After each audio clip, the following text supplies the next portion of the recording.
السلام علیکم ڈیئر قرآن class fellows. آج ہم سورہ بقرہ کا 8واں رکوع یہ ہم پڑھیں گے، اور اس کی آیت نمبر 65 سے 75 تک کا آج ہم اسٹڈی کریں گے۔ تو اعوذ باللہ من الشیطان الرجیم، بسم اللہ الرحمن الرحیم۔ یہ آپ نے دیکھا کہ پچھلے رکوع میں ہم نے پڑھا تھا وَإِذْ أَخَذْنَا مِيثَاقَكُمْ وَرَفَعْنَا فَوْقَكُمُ الطُّورَ، اور جب ہم نے تم سے عہد لیا اور کوہ طور کو تم پر بلند کیا تھا، اور فرمایا تھا خُذُوا مَا آتَيْنَاكُمْ بِقُوَّةٍ، اور اس کو جو ہم نے تمہیں کتاب دی ہے اس کو مضبوطی سے پکڑ لو اور استقامت سے اس پر عمل کرو، اور وَاذْكُرُوا مَا فِيهِ لَعَلَّكُمْ تَتَّقُونَ، اور جو اس میں بار بار یاد دہانی کرائی گئی ہے، جو تمہیں اس میں نصیحت کی گئی ہے، جو اس میں تعلیم دی گئی ہے، تم اس کو پکڑ لو، اس پر عمل کرو، تاکہ تم اللہ کے عذاب سے محفوظ رہ سکو، بچ سکو۔ تو دراصل بنی اسرائیل پر کوہ طور کو اوپر اٹھانا در حقیقت ان کے لیے اللہ کے معجزے کا اظہار تھا، تاکہ وہ کتاب اللہ کی اہمیت کو سمجھ سکیں۔ ٹھیک ہے، اور یہ جو ہمیں بنی اسرائیل کے حوالے سے سارے بات بتائی جا رہی ہے، تو یہ آیات آج بھی بنی اسرائیل کو مخاطب کرتی ہیں، اور ساتھ ساتھ ہمیں مخاطب کرتی ہیں اور ہمیں بتاتی ہیں کہ دیکھو، قوم اللہ تعالیٰ کو کوئی پیاری نہیں ہے، ہر قوم اللہ کو پیاری ہے، کوئی مخصوص نہیں ہے۔ اسی طرح کوئی بندہ اللہ کو پیارا نہیں ہے، ہر بندہ اللہ کو پیارا ہے۔ لیکن اللہ کو ہر وہ شخص پیارا ہے، ہر اس قوم سے پیارا ہے جو اللہ کی بات کو مانتی ہے، جو اللہ کی کتاب کو مانتی ہے، جو اللہ کی وحی کو مانتی ہے اور اللہ کی نازل کردہ وحی کے مطابق اعمال کرتی ہے۔ تو اسی حوالے سے اللہ تعالیٰ نے بتایا، آج ہم سورہ بنی اسرائیل اپنا بقرہ کی آیت نمبر 65 اسٹڈی کر رہے ہیں کہ وَلَقَدْ عَلِمْتُمُ الَّذِينَ اعْتَدُوا مِنْكُمْ فِي السَّبْتِ، اور تم ان لوگوں کو خوب جانتے ہو جو ہفتے کے دن مچھلی کا شکار کرنے میں حد سے تجاوز کر گئے تھے۔ اللہ تعالیٰ نے سبت کا ایک دن رکھا تھا کہ اس دن تم نے مچھلی کا شکار نہیں کرنا، تو یہ ایک ٹیسٹ تھا ان کے لیے، یعنی آزمائش۔ تو اللہ تعالیٰ نے ان کو آزمایا۔ جب اللہ تعالیٰ کسی کو اپنی نعمت دیتا ہے تو پھر اللہ تعالیٰ اس کو آزماتا بھی ہے۔ تو اللہ کی نعمت کیا ہے؟ اللہ کی نعمت قرآن ہے، اللہ کی نعمت ہدایت ہے۔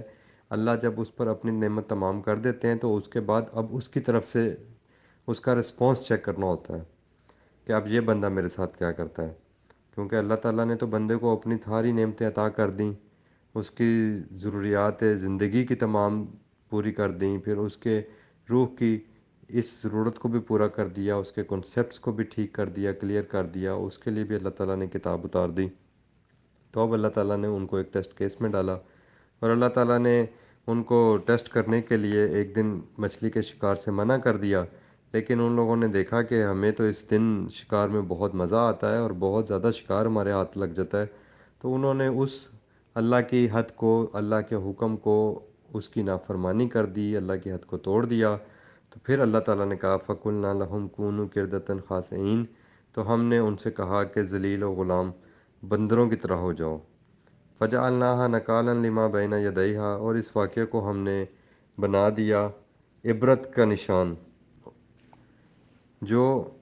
اس وقت موجود تھے، وما خلفہا، اور جو بعد میں بھی پیچھے آئے، یعنی بعد میں آنے والوں کے لیے اس واقعے میں اللہ تعالیٰ نے نشانی رکھ دی۔ وموعظۃ للمتقین، اور دراصل اس میں واعظ ہے ان لوگوں کے لیے جو پرہیزگار رہنا چاہتے ہیں، جو ڈرتے ہیں اللہ تعالیٰ سے اور بچتے ہوئے زندگی گزارتے ہیں، اللہ کے احکامات کے توڑنے سے بچتے ہیں وہ۔ وَإِذْ قَالَ مُوسَىٰ لِقَوْمِهِ، اور ایک مرتبہ جب موسیٰ علیہ السلام نے اپنی قوم سے کہا ان اللہ یأمرکم، بے شک اللہ پاک تمہیں یہ حکم دے رہے ہیں ان تذبحوا بقرۃ، کہ تم بقرہ گائے کو ذبح کر دو۔ اور وہ اس لیے تھا کہ جو وہ عقیدت اور وہ اپنی ان کے ساتھ گائے کے ساتھ ان کی اٹیچمنٹ ہو گئی ہوئی تھی، اور اس کی خوشنودی کے لیے وہ اعمال کرنے لگے تھے، اور اس کو انہوں نے اس کی معبود بنا لیا تھا، یعنی اس کی غلامی اختیار کر لی تھی، انہوں نے اس کی وابستگی اختیار کر لی تھی۔ تو اللہ تعالیٰ نے حکم دیا کہ اے موسیٰ اپنی قوم سے کہیں کہ وہ بقرہ یعنی گائے کو ذبح کریں تاکہ ان کی عقیدت اس سے ختم ہو۔ قالوا اتتخذنا ہزوا، تو انہوں نے کہا موسیٰ علیہ السلام سے، قوم نے، کہ کیا اے موسیٰ، کیا تم ہمارے ساتھ مذاق کر رہے ہو؟ یعنی قوم کا لیول دیکھیں کہ جب وہ اپنے نظریات کے اوپر اتنی پختہ ہو جاتی ہے کہ وہ یہ بھی نہیں سوچتی کہ آگے سے وقت کا پیغمبر ان کے سامنے ہے اور اللہ کا حکم ان کو سنا رہے ہیں، تو وہ اللہ کے حکم کو بھی یعنی اتنا لائٹ لیتے ہیں، اور وقت کے پیغمبر کو دیکھیں اسٹریٹ فارورڈلی کہہ رہے ہیں کہ کیا آپ ہمارے ساتھ مذاق کر رہے ہیں، نعوذ باللہ من ذالک۔ قالا، تو موسیٰ علیہ السلام نے کہا اعوذ باللہ، میں اللہ کی پناہ میں ہوں، میں اللہ کی پناہ میں ہوں، ان اکون من الجاہلین، اور میں جاہلوں والی بات کیسے کر سکتا ہوں۔ دیکھیں اعوذ باللہ ہم پڑھتے ہیں، اعوذ باللہ کا میننگ میں تھوڑا سا بتانا چاہ رہا ہوں کہ اعوذ باللہ کا مطلب کیا ہے۔ ہم کہتے ہیں کہ اللہ کی پناہ میں آ جاؤں، اللہ کے حصار میں آ جاؤں، تو اللہ کی پناہ میں آنے کے لیے آپ کو پھر شیطان والی سائڈ کو چھوڑنا پڑے گا۔ دیکھیں آپ ایک بارڈر لائن لگا لیں، ایک طرف اللہ کا راستہ ہے، ایک طرف شیطان کا راستہ ہے۔ تو اگر آپ کھڑے ہوں شیطان کے راستے پر یا شیطان والی سائڈ پر، ایک سائڈ اللہ کی سائڈ ہے، ایک سائڈ شیطان والی سائڈ ہے۔ اگر آپ شیطان والی سائڈ پہ کھڑے ہوں، یعنی آپ برائی کا کام کھڑے ہوں اور برائی کا کام کر رہے ہوں اور برائی والی جگہ پر بھی خود کو قائم رکھیں، ٹھیک ہے، اور پھر آپ توبہ توبہ یا استغفار استغفار کرتے رہیں یا اعوذ باللہ پڑھتے رہیں، تو یہ قطعاً آپ اللہ کی پناہ میں نہیں آتے۔ آپ کو فیصلہ کرنا پڑتا ہے، پہل انسان کو کرنی پڑتی ہے، اس کو وہ جگہ کو چھوڑنا پڑتا ہے، یعنی عملاً یہ انسان نے کرنا ہے، یہ عملاً انسان نے کرنا ہے کہ وہ اللہ کی اگر پناہ میں آنا چاہتا ہے تو اس کو پہلے شیطان والی سائڈ کو چھوڑنی پڑے گی۔ میں ایک مثال دے دیتا ہوں کہ جیسے جھگڑا ہو جاتا ہے، اور جھگڑے میں انسان خود بھی پورا مقابلہ کر رہا ہے دوسرے سے، گالم گلوچ یا بول رہا ہے اس کو، اور دوسرا بھی اس کو بول رہا ہے، اور پھر بندہ کہتا ہے کہ نہیں میں تو اللہ کی پناہ میں آنا چاہتا ہوں۔ تو بھائی اللہ کی پناہ میں آنا ہے تو آپ کو اس لڑائی کو ختم کرنا پڑے گا، اس کو چھوڑنا پڑے گا اور خاموشی اختیار کرنی پڑے گی، اور پھر اللہ کی خاطر جو اللہ نے چونکہ کہا ہے کہ یہ لڑائی جھگڑا نہ کرو، تو پھر تمہیں اس سے رکنا پڑے گا۔ تو جب یہ سارا کچھ کرو گے تو اس کا مطلب ہے پھر تم شیطان والی سائڈ چھوڑ کر اللہ والی سائڈ پر آ گئے۔ تو اب آپ جب تک اللہ کی سائڈ پہ رہو گے، جب تک آپ خود ادھر کھڑے رہو گے، تو اللہ والی سائڈ پر آ کر انسان کو خود استقامت دکھانی پڑتی ہے، خود صبر کرنا پڑتا ہے اور ادھر کھڑے رہنا پڑتا ہے، تو پھر وہ اللہ والی سائڈ پر آتا ہے۔ اس کو کہتے ہیں اعوذ باللہ، اللہ کی پناہ۔ اور جب انسان کا پیمانہ لبریز ہو جاتا ہے اور وہ بھی آگے سے جواب دینا شروع کر دیتا ہے یا لڑنا شروع کر دیتا ہے یا دوسرے کے ساتھ زیادتی کرنا شروع ہو جاتا ہے، تو پھر وہ بھی آٹومیٹیکلی اپنی سائڈ چھوڑ کر اللہ والی سائڈ چھوڑ کر شیطان والی سائڈ پہ چلا جاتا ہے۔ تو بہرحال یہ سارا اختیار اللہ تعالیٰ نے انسان کو دیا ہے کہ وہ اللہ کی سائڈ پر رہنا چاہتا ہے تو اللہ کی سائڈ پر استقامت اور صبر کے ساتھ کھڑا رہے، کیونکہ اللہ والی سائڈ پر آپ کو دوسری طرف سے تیر بھی آئیں گے، تشنے بھی آئیں گے، تانے بھی آئیں گے، لیکن اگر آپ میں استقامت ہے تو آپ اس سائڈ پر کھڑے رہیں گے، کھڑے رہیں گے، کھڑے رہیں گے، جب تک آپ کے اندر اللہ کی محبت ہے، اللہ کا تقوی ہے۔ لیکن جیسے ہی آپ کے اندر سے یہ استقامت ختم ہوگی اور آپ بھی پورے کا پورا شیطان کا مقابلہ کرنے کے لیے، اس برائی کا مقابلہ کرنے کے لیے آپ سمجھتے ہیں کہ میں بھی برائی کا حصہ بن کے اس کا مقابلہ کروں گا، تو پھر آپ شیطان والی سائڈ پہ چلے جاتے ہیں۔ تو یہ ہے دراصل اللہ کی سائڈ پر آنا، پھر اس پہ کھڑے رہنا۔ تو حضرت موسیٰ علیہ السلام تو اللہ ہی کی سائڈ پر کھڑے تھے، تو انہوں نے کہا کالا اعوذ باللہ، کہ میں تو اللہ کی پناہ میں ہوں، ان اکون من الجاہلین، اور یہ تو جاہلوں والی باتیں ہیں، یہ میں کیسے کر سکتا ہوں، یعنی یہ شیطانی باتیں، یہ بے وقوفانہ باتیں یہ میں نہیں کر سکتا، میں تو اللہ والی سائڈ پہ کھڑا ہوں۔ کالا، پھر جب وہ کالو، تو اس قوم نے کہا، ظاہر ہے قوم نے دیکھا کہ حضرت موسیٰ علیہ السلام تو اپنی بات میں پکے ہیں اور بالکل وہ یہ کام کروا کے رہیں گے، تو پھر ان کو بحالت مجبوری یہ کہنا پڑا کہ اے موسیٰ ادعو لنا، ادعو لنا ربکا، اپنے رب کو پکاریے، اور کیا کریں، اپنے رب سے دعا کریں، اپنے رب کو پکاریں، اپنے رب سے پوچھیں، یبین، کہ وہ بیان کرے، یہ وہی لفظ ہے جو بینات ہے، تو یہ وہی لفظ ہے یبین، کہ وہ بیان کرے، لنا ہمارے لیے، ماہیا، کہ وہ کیسی ہو۔ اب وہ چاہ رہے ہیں کہ ہیلا کر رہے ہیں، بہانے ڈھونڈ رہے ہیں۔ اللہ تعالیٰ نے کہا تھا کہ کوئی گائے ذبح کر دو، وہ گائے کو ذبح کر دیتے، لیکن اللہ تعالیٰ نے ایک جگہ قرآن میں آگے جا کے فرمایا ہے کہ اشرب العجل، ان کے اندر تو اس بکرے کی، اس گائے کی، اس عجل کی، بچھڑے کی تو محبت جو ہے نا وہ گھول کر جیسے کسی کو پلا دی جاتی ہے، ایسے ان کے اندر تھی اس کی محبت دراصل، اور وہ یہ کام کرنا نہیں چاہتے تھے اور بہانے بازی کر رہے تھے۔ تو دیکھیں کہ جب قوم وقت کے رسول کے سامنے اس طرح کی بات کرتی ہے تو وقت کے رسول چونکہ موجود ہوتے ہیں تو وہ براہ راست اللہ سے بات کرتے ہیں، اور پھر اللہ تعالیٰ کی طرف سے اس میں اس کا جواب بھی آ جاتا ہے، ٹھیک ہے۔ اس کے لیے جو ہے آپ سورہ مائدہ کی آیت نمبر 101 نکالیں، اگر میں بھول نہیں رہا اس کا ریفرنس، تو آپ اس کو دیکھیں کہ یہاں پر اللہ تعالیٰ نے یہی بات کہی صحابہ کرام سے بھی، یعنی مومنین سے کہ آپ لوگ جب قرآن پاک کا نزول کا زمانہ ہو تو اس طرح کی بات یا اس طرح کا سوال نہ پوچھیں اللہ تعالیٰ سے. یہ ہم نکالیں گے، سورہ مائدہ ہے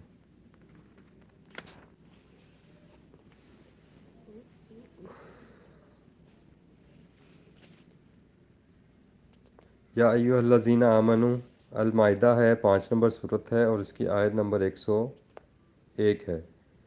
یا ایھا الذین آمنو، اے ایمان والو، لا تسألوا، تم مت سوال کرو، ان اشیاء، ایسی چیز کے بارے میں، ایسی باتیں مت پوچھو، ان تبد لکم تسؤکم، کہ اگر وہ تم پر ظاہر کر دی جائیں ان باتوں کی حقیقت تو تمہیں بڑی بری لگے گی، یعنی تمہیں بڑی تکلیف ہوگی، اس سے بڑی ناگوار گزریں گی تمہیں.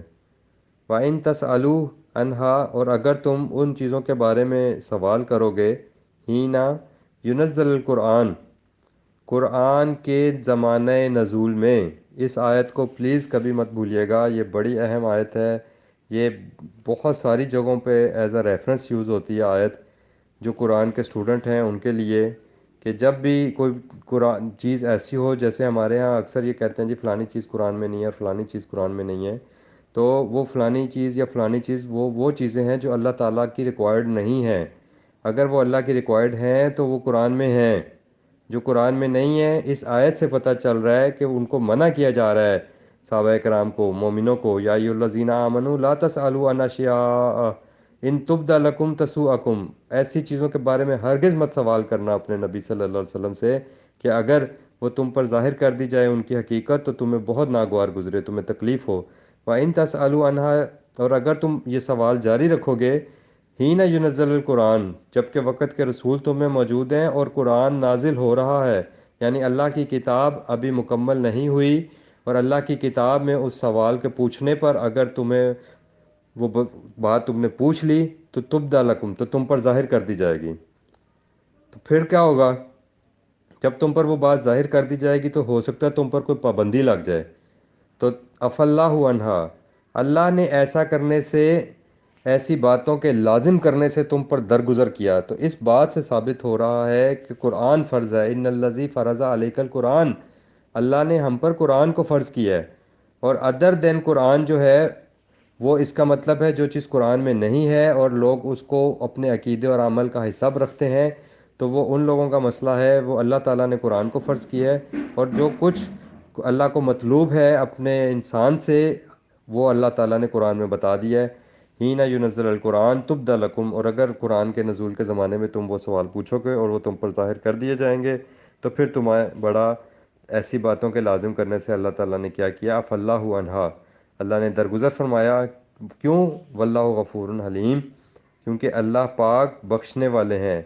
غفور، اس کے اوپر بھی ہم انشاءاللہ ڈسکس کریں گے. یعنی اس کا ایک مطلب یہ بھی ہوتا ہے کہ ڈھانپنے والے ہیں. اللہ تعالیٰ نے ڈھانپ لی ہے تمہاری اس بات کو، جو تم سوال کرتے نا اور وہ تم پر ظاہر ہو جاتے، تو اللہ تعالیٰ نے پردہ رکھا ہے اس کا. حلیم، کیونکہ وہ بہت بردبار ہے. اللہ تعالیٰ بہت بردبار ہیں اور وہ ڈھانپ لینے والے ہیں، اس لیے اللہ تعالیٰ نے تم میں ان باتوں کے پوچھنے پر ابھی تو معاف کر دیا ہے، لہٰذا آئندہ نہیں کرنا. تو ہم واپس آتے ہیں سورہ بقرہ کی آیت نمبر 67 اور 68 پر ہم آگے تھے. قال انہ یقول انہا بقرۃ لا فارض، تو انہوں نے فرمایا کہ اللہ تعالیٰ یہ کہتے ہیں کہ جو گائے ہو نہ تو وہ بوڑھی ہو ولا بکرن، اور نہ ہی بچھی ہو، یعنی چھوٹی بالکل بچی نہ ہو. اوان بین ذالک، اس کے درمیان کی عمر کی ہو، یعنی جوان. فافعلوا ما تؤمرون، بس تمہیں تو وہ فیل کرنا چاہیے، تمہیں تو وہ کام کرنا چاہیے جس کا تمہیں حکم دیا جا رہا ہے. یعنی یہاں حضرت موسیٰ علیہ السلام نے قوم کو سمجھایا کہ جو تمہیں حکم دے دیا کہ گائے ذبح کر دو تو تم کر دو ذبح، تم یہ ہیلے اور بہانوں میں کیوں پڑ رہے ہو؟ وہ باز نہیں آئے. کالو، انہوں نے پھر پوچھ لیا، ادعو لنا ربک، اپنے رب کو پکاریے، اپنے رب سے پوچھئے، یبین لنا ما لونہا، کہ وہ بیان کر دے ہمارے لیے، لنا ہمارے لیے، ما لونہا کہ اس کا رنگ کیسا ہو. کالا انہو، پھر انہوں نے پوچھا اللہ سے اور اللہ تعالیٰ کا جواب دیا کہ وہ بے شک وہ یقولو کہتا ہے، اللہ کہتا ہے، انہا بقرۃ صفراء، کہ وہ بقرہ جو ہے، وہ گائے جو ہے وہ زرد رنگ کی ہو. فاقعٌ، گہرا، لونہا، رنگ اس کا تسر الناظرین جو دیکھنے والوں کو بہت بھڑا لگے۔ کالو پھر ایک اور سوال کر دیا، ادعو لنا ربا کا، آپ پھر ایک دفعہ اللہ کو پکاریے اور ان سے پوچھیے، یبین لنا ماہی، کہ وہ ماں ہیا کہ وہ کیسی ہو، دراصل گائے کیسی ہو۔ ان البقرہ تشابہ علینا، کیونکہ اکثر گائے جو ہیں وہ ہم نے دیکھا ہے کہ گائے بیل وغیرہ اکثر ایک دوسرے سے بہت تشابہ متشابہ ہوتے ہیں، یعنی ملتے جلتے ہیں۔ وَإِنَّا إِنشَاءَ اللَّهُ لَمُهْتَدُونَ، تو پھر انہوں نے کہا کہ اگر اللہ نے چاہا تو ہم ضرور، ہمیں ہدایت مل جائے گی، یعنی ہمیں معلوم ہو جائے گا کہ ہم نے کرنا کیا ہے، ہم اصل میں جو حکم ہمیں دیا جا رہا ہے ہم اس حکم پر ہدایت پا جائیں گے۔ لمحتدون یعنی ہم ہدایت پا جائیں گے، یعنی ہمیں صحیح بات معلوم ہو جائے گی۔ قالا پھر موسیٰ علیہ السلام نے بتایا، انہو یقولو، بے شک وہ اللہ کہتا ہے، انہا بقرۃ، کہ وہ گائے ایسی ہو، لا ذلول تثیر الارض، کہ وہ جس کو ذلول کیا جاتا ہے نا، باندھ دیا جاتا ہے اور اس کو اپنے قابو میں کر کر تو اس سے جو مرضی کام کروایا جائے، تو تثیر الارض یعنی جو زمین کو اوپر وہ کھیتی چلاتی ہے یا ہل چلاتی ہو، ولا تسقی الحرث، اور نہ وہ کھیتی کو پانی دیتی ہو، مسلمتن، وہ بالکل ٹھیک ٹھاک ہو، لا شیاتا، اس پہ کوئی داغ نہ ہو، فیہا اس پہ، قالو الانا، تو انہوں نے قوم نے کہا، الانا اب، جیتا آیا، بالحق، تو حق لے کر آیا، یعنی اب تو وہ بامقصد بات لے کر آیا جو ہمیں پہلے معلوم نہیں تھی۔ تو توبہ نعوذ باللہ، قوم کی یہ جہالت دیکھیں جو حضرت موسیٰ علیہ السلام نے فرمایا تھا نا کہ میں جاہلوں میں سے نہیں ہوں، اس کا مطلب یہ ہے کہ قوم کی یہ جہالت تھی، یہ جہالت کا رویہ ہے، یہ رویے اللہ تعالیٰ نے سخت ناپسند فرمائے ہیں۔ اسی لیے اللہ تعالیٰ نے یہاں پر ان رویوں کا ذکر کیا اور بتایا کہ قومیں دراصل اللہ کے حکم کے ساتھ کیا کرتی ہیں، اور تم نے اللہ کے حکم کے ساتھ قطعاً ایسا نہیں کرنا۔ تو یہ کتاب ہدایت ہے، اس واقعے میں ہمارے لیے ہدایت ہے کہ یہ ایسی حرکتیں، ایسے ہیلے بہانے اللہ کے حکم کے ساتھ قطعاً نہیں کرنے چاہیے، اور یہی یاد دہانی ہے ہمارے لیے بھی، قیامت تک کے آنے والے انسانوں کے لیے بھی، اور قیامت تک کے آنے والے ہمارے جو یہودی اور عیسائی امت ہے ان کے لیے بھی۔ فذبحوها، پس انہوں نے اس گائے کو ذبح کر دیا، وما کادو یفعلون، اور اللہ تعالیٰ فرماتے ہیں کہ ایسا کرتے وہ نظر نہیں آ رہے تھے، لیکن بہرحال انہوں نے یہ حکم مانا اور پھر ایسا کر دیا۔ وما علینا الا البلاغ ربنا آمنا بما انزلتا واتبعنا الرسول، اے اللہ ہم ایمان لائے جو آپ نے نازل فرمایا ہماری طرف یہ کتاب ہدایت، اور ہم نے اتباع کی محمد رسول اللہ صلی اللہ علیہ وسلم کی۔ فاکتبنا مع الشاہدین، پس ہمیں قرآن کی گواہی دینے والوں میں لکھ لیں، آمین یا رب العالمین۔